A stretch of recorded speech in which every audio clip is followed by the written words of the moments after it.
Hello kids, this is our May video here. We're planting corn today. Usually we like to get started at the end of April, but with weather this year being kind of cool and wet, we had to wait here till the first week of May to get started.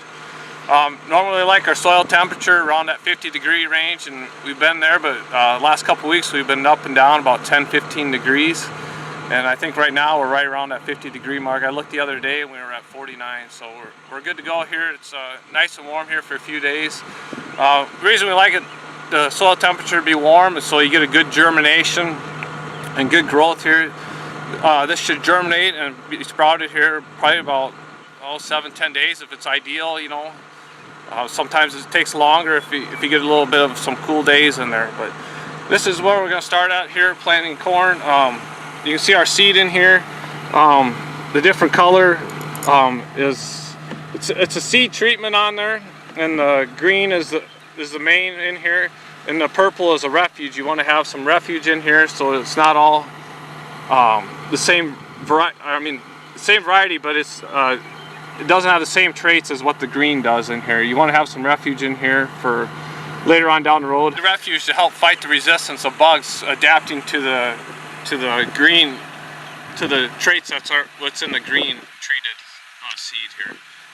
So anyway, and then the white in here is a talc. There's a talcum powder, so it flows through your planter easier. The treatment on the seed here can gum up and plug up your plates in here that take the seed down and put it in the ground. So that's why you want the talc on here. It just helps flow through the seed plates a lot easier. I'll just show you here a few things on the planter. Up here we have our row cleaners here. These clear all the debris out of the road of your row that's coming back here, so you have a nice clean path to plant in. And then what happens here is you have openers here that open a little trench for you to get into, and then the seed just drops down in that trench there, and then you have your wheels back here to close it up, and that's basically how we do it.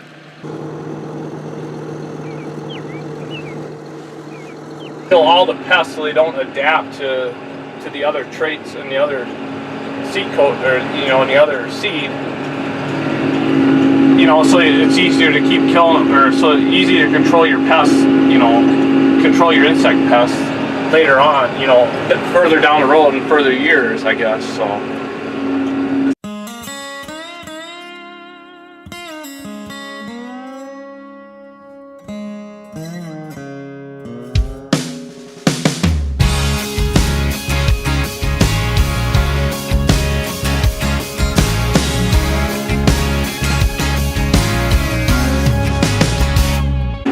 Okay, this is us now. We got the end rows on and we're planting here. I got my line set up where I can just auto steer. You just press a button over here and you'll go straight back and forth as long as you don't touch the steering wheel. And here's our monitor over here. You got how fast we're going up here. And right here is my seed population right here. I'm planting 30,000 seeds per acre out here.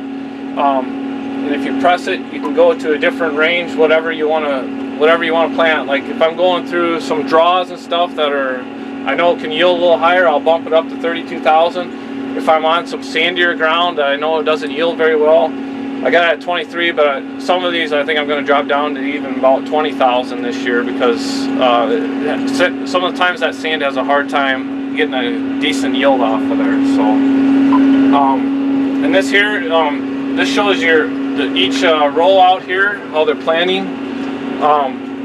As long as they're on that flat bar or pretty close to that flat bar, you're right around that 30,000, and then you have either side up or down. Either you're up above 30,000 or you're below 30,000.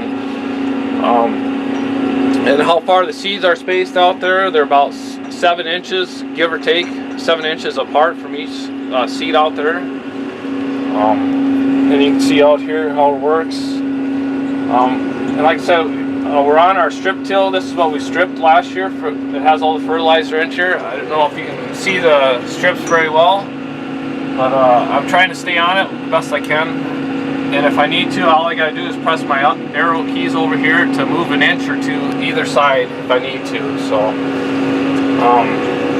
I guess that's basically how this works for planting anyways. I just want to say for a good math problem for you guys to figure out how many bags of seed I need in the field. You know, I said I'm planting at 30,000, and each bag of seed has 80,000 kernels in there. So you do some math and you'll figure out how many bags of seed you'll need for each field. And for planting beans, when we do that, we plant at 155,000, but each bag only has 140,000 seeds in there. So you guys can figure out how many bags we need for each field, you know, just by doing some math like that. And that's how we figure it up when we need to know how many bags of seed we need for each field.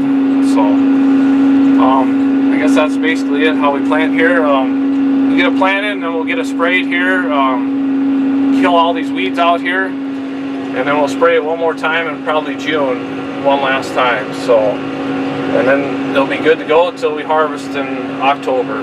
So I guess that should be it. I guess I'd like to thank you guys for another great year, and the teachers too for having us on. So thank you guys.